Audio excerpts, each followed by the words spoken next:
நம்ம கேஎஃப்சி ஸ்டைலில் chicken popcorn தான் செய்ய போகிறோம். நான் அதுக்கு 3/4 கிலோ சிக்கனில் கொஞ்சமாக தாங்க எடுத்திருக்கேன். நம்ம ஃபஸ்ட்டு ட்ரை பண்ணி பார்க்கலாம் அப்படின்ட்டு. நான் பாப்கார்னுன்றதால மீடியமாக சைஸில் கட் பண்ணி வச்சுக்கிட்டேன். தேவையான இன்க்ரீடியன்ஸும் எடுத்து வச்சுக்கிட்டேன். ஃபஸ்ட்டு நம்ம பூண்டு 3 பல்லும், கொஞ்சமாக இஞ்சியும் சின்ன வெங்காயமும் ஃபஸ்ட்டு அரைச்சிட்டு வந்துடலாம். 1 பை 1 எல்லாமே சேர்த்துக்கலாங்க. நான் தயிரை நல்லா பீட் பண்ணி இதில் சேர்த்துக்கிறேன். நான் கொஞ்சமாக எடுத்துருக்கேன் சிக்கனுன்ட்டு 1 முட்டை சேர்த்துக்கிறேன். அதுக்கப்புறமா ட்ரை பவுடர் என்னென்னா மிளகாய்த்தூள், தனியாத்தூள், சீரகத்தூள், 1 ஸ்பூன் மிளகுத்தூள். இதெல்லாமே நான் இந்த ஸ்பூன் அளவு தான் எடுத்திருக்கேன்.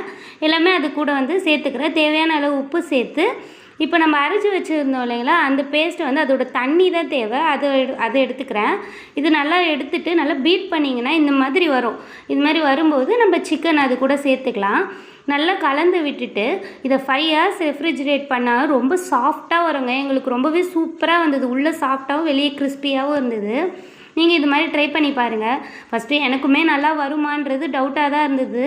ஆனாவே ரொம்ப சூப்பராகவே வந்ததுங்க. நீங்களும் இதே மாதிரி ட்ரை பண்ணி பாருங்கள். ஃபஸ்ட்டு நான் ஃப்ரீசரில் வைக்கலான்னு நினச்சி பண்ணேன். அதுக்கப்புறம் வேண்டாம் கட்டி ஆகிடும் அப்படின்னு சொல்லிவிட்டு நான் நார்மல் டெம்பரேச்சர்லேயே வச்சு ஒரு 5 hours கழித்து எடுத்துட்டேங்க. அதுக்கப்புறம் ஆயில் நல்லா ஹீட் ஆகட்டும் அப்படின்ட்டு இதில் ட்ரை பவுடர்லாம் என்னென்னா 1/2 கப்பு மைதா எடுத்திருக்கேன். அதுக்கப்புறம் 1/4 கப்பு கார்ன்ஃப்ளவர் மாவு எடுத்திருக்கேன். இதுக்கப்புறம் இதில் ஸ்பைசஸ்லாம் கலக்கணும். மிளகாய்த்தூள், தனியாத்தூள், சீரகத்தூள், மிளகுத்தூள் அதே மாதிரி இதுலேயும் சேர்த்துக்கலாம். அதுக்கப்புறம் தான் மேலே கோட்டிங் கொடுக்கும்போது சூப்பராக இருக்கும். கொஞ்சமாக தேவையாக உப்பு சேர்த்து நல்லா கலந்து விட்டுட்டு நான் கொஞ்சமாக ஐஸ் வாட்டர் வச்சுக்கிறேன்.